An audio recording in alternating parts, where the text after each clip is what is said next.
El 16 de abril de 2014, los pasajeros a bordo del ferry surcoreano Sewol se despertaron sobresaltados. La embarcación se inclinaba claramente hacia un lado, una escora que, con el paso de los minutos, solo se volvía más grave. Preocupados, los pasajeros buscaron ayuda o consejo, pero no había nadie que se los diera. Nada excepto un anuncio grabado por el sistema de altavoces del barco que les indicaba que permanecieran donde estaban. Muchos pasajeros hicieron exactamente eso, y en muchos casos, eso fue lo peor que les pudieron haber aconsejado hacer. El Sewol fue votado en Japón en 1994 como el Namenui, un ferry diseñado para transportar pasajeros, vehículos y una pequeña cantidad de carga. Durante casi 2 décadas operó sin ningún accidente importante. Para cuando fue vendido a la compañía surcoreana Chonggyean Marine Company, necesitaba algunas reparaciones y mejoras estéticas después de 18 años de uso, pero aún se encontraba en buen estado de funcionamiento. Los nuevos propietarios pasaron un año renovando la embarcación. Además de actualizar los interiores y realizar numerosas reparaciones menores, agregaron una cantidad significativa de cabinas adicionales para pasajeros en la tercera, cuarta y quinta cubierta. La cantidad de carga y pasajeros que podía transportar también aumentó. Todos estos cambios aumentaron el peso del barco y, notablemente, la mayor parte de este peso extra se encontraba en las partes más altas del barco. Para asegurar que el Sewol se mantuviera equilibrado durante su uso, se establecieron límites en la cantidad de carga que podía transportar y en el número de pasajeros. La cantidad de lastre, es decir, agua almacenada en tanques en la parte baja del barco para bajar su centro de gravedad y mantenerlo erguido, se incrementó para contrarrestar el peso adicional en la parte superior.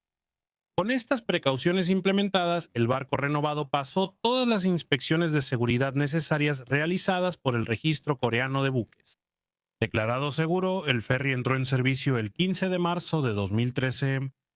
Recorría una ruta entre la ciudad portuaria de Incheon y la isla de Jeju 3 veces por semana. Este cruce tomaba poco más de 13 horas en completarse, por lo que los viajes nocturnos eran la norma. El 15 de abril de 2014, la salida regular del Sewol se retrasó por la niebla, por lo que salió del puerto a las 9 de la noche, aproximadamente 3 horas más tarde de lo previsto. Los 476 pasajeros y tripulantes a bordo estaban lo suficientemente cómodos durante el retraso. A cada pasajero se le había asignado una cabina o litera sencilla pero cómoda, y podían moverse libremente por la embarcación. El Sewol era uno de los transbordadores más grandes en operación en Corea del Sur en ese momento. Los viajeros podían cenar en el restaurante a bordo, disfrutar de la vista desde la cubierta, comprar en una pequeña tienda de conveniencia o pasar el tiempo en una sala de karaoke. Aproximadamente 250 de los pasajeros eran estudiantes en una excursión escolar de la Dangwon High School, situada en las afueras de Incheon. Pasaban el tiempo platicando con amigos o usando sus teléfonos. El servicio de celular estaría disponible durante la mayor parte del viaje, ya que el ferry permanecería relativamente cerca de la costa. Más tarde esa noche, una vez que el barco zarpó, los pasajeros disfrutaron de un pequeño espectáculo de fuegos artificiales organizado en una cubierta superior, antes de irse a dormir. Para las 8:40 de la mañana del día siguiente, muchos pasajeros ya estaban despiertos, anticipando su llegada a la isla de Jeju en solo unas pocas horas.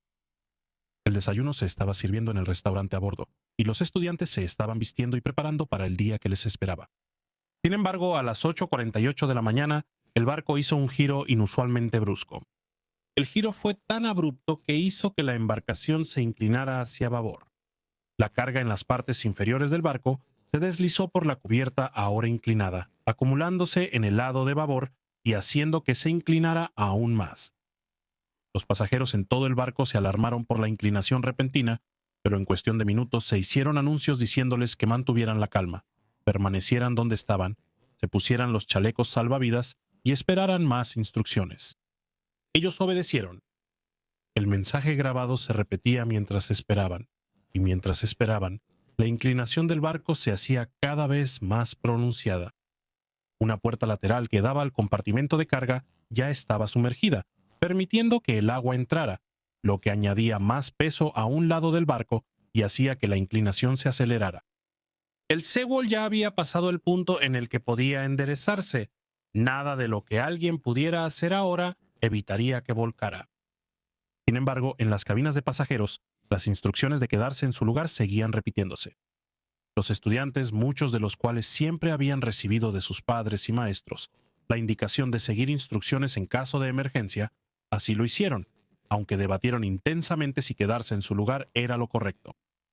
Algunos pasajeros sí ignoraron el anuncio y se dirigieron a las cubiertas superiores. El ferry continuó inclinándose. Varias embarcaciones pequeñas, incluyendo barcos de pesca cercanos, se habían reunido en el lugar. Pronto serían acompañadas por varios botes de rescate de la Guardia Costera. Pequeñas y maniobrables embarcaciones de rescate se acercaron al ferry que hacía agua y se hicieron anuncios por altavoz, animando a los pasajeros reunidos en el costado del Sewol a abandonar el barco. Más de 100 pasajeros lo hicieron, saltando al agua fría y nadando entre las olas para ser recogidos por los rescatistas. Sin embargo, aquellos que habían seguido las instrucciones y permanecieron bajo cubierta, ahora estaban atrapados. Aunque los rescatistas ya habían llegado, el barco ahora estaba casi completamente volcado, con los pasillos y camarotes llenándose rápidamente de agua. La ventana de tiempo durante la cual pudieron haber salido ya había pasado.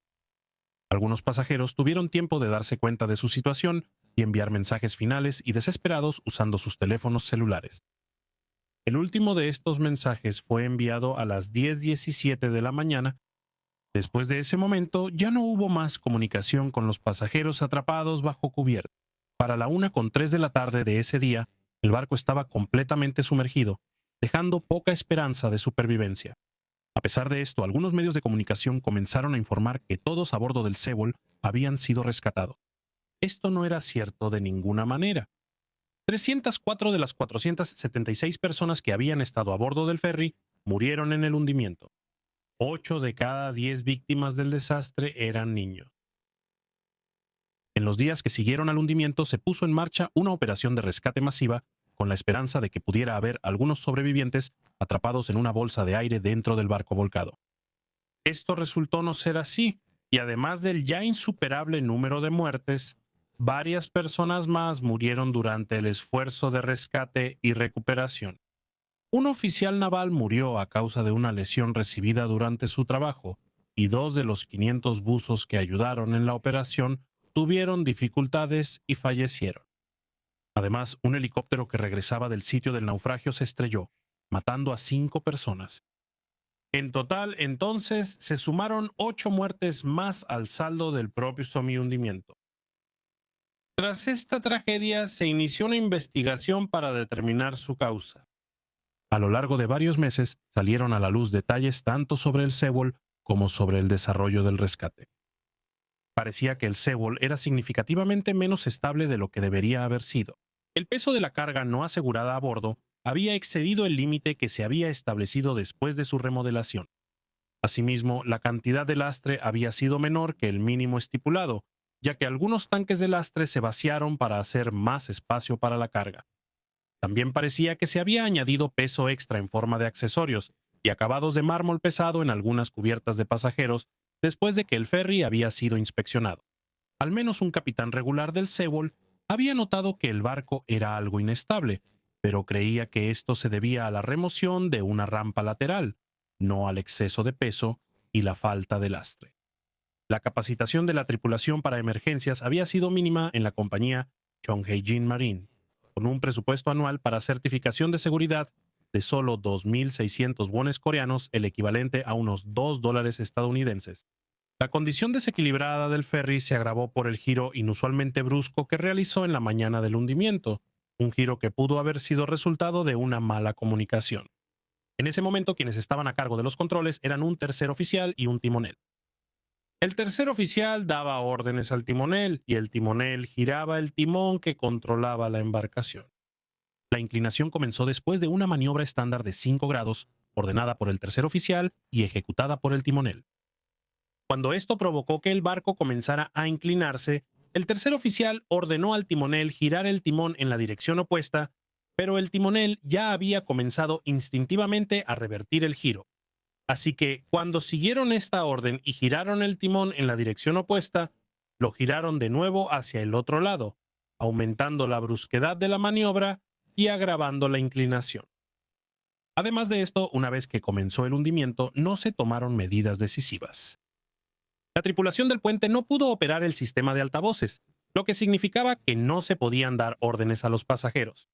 En su lugar se reprodujo un mensaje grabado en bucle que les ordenaba quedarse en su lugar.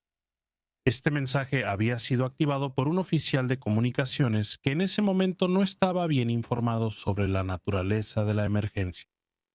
Él estaba preocupado de que el movimiento de los pasajeros pudiera desestabilizar aún más el barco, que ya estaba escorado, y por lo tanto creía que ordenar a los pasajeros quedarse en su lugar era una medida sensata. La tripulación del puente había pedido ayuda, pero no fueron los primeros en reportar la situación de emergencia del Sewol. Uno de los estudiantes de Danwon High School lo hizo llamando al número de emergencia surcoreano 119. Esta acción de un pasajero precedió la emisión de una llamada de auxilio. La tripulación reportó la emergencia varios minutos después. Una vez que el rescate estaba en marcha, hubo una confusión significativa. Los barcos de rescate, las estaciones de salvamento marítimo y los helicópteros no estaban en comunicación directa. La tripulación a bordo del Sewol se comunicaba a través de la oficina de su compañía en lugar de hacerlo directamente con la Guardia Costera en algunos casos, y la cadena de mando era frecuentemente incierta. La Guardia Costera, por ejemplo, dejó la decisión de evacuar o no al juicio del capitán del Sewol. El capitán creía que la inclinación del barco hacía imposible una evacuación, por lo que retrasó la orden de evacuar. La Guardia Costera no revocó su decisión. Además de esto, se rechazó la ayuda extranjera durante el desastre, en un momento en que pudo o no haber cambiado el resultado. Se rechazó la ayuda de la Marina de los Estados Unidos y de la Guardia Costera japonesa cuando se ofreció inmediatamente después del hundimiento. El manejo del desastre fue motivo de mucha indignación por parte de la población en general, indignación que solo se intensificó con las pruebas de que el gobierno quería controlar el sentimiento público sobre el desastre. Por ejemplo, se descubrió que los artistas que crearon obras conmemorativas para quienes habían fallecido fueron secretamente excluidos de recibir subvenciones del gobierno. La indignación pública por la respuesta finalmente resultó en la renuncia del primer ministro de Corea del Sur y la disolución de la Guardia Costera de Corea, transfiriendo sus responsabilidades a otras agencias. Varios miembros de alto rango de la tripulación que habían estado al mando del Sewol ese día recibieron largas sentencias de prisión. El capitán, quien había escapado del ferry incluso mientras el mensaje grabado que instruía a los pasajeros a permanecer en sus camarotes seguía reproduciéndose, fue finalmente sentenciado a cadena perpetua. Siguen quedando muchas preguntas sobre el hundimiento del Sewol. Los restos del ferry permanecen almacenados en un muelle del puerto de Mokpo. Cada año se realizan homenajes en memoria de los muchos jóvenes que perdieron la vida. Incluso una década después de uno de los peores desastres de ferry en la historia de Corea del Sur, el sentimiento de pérdida y traición sigue muy presente.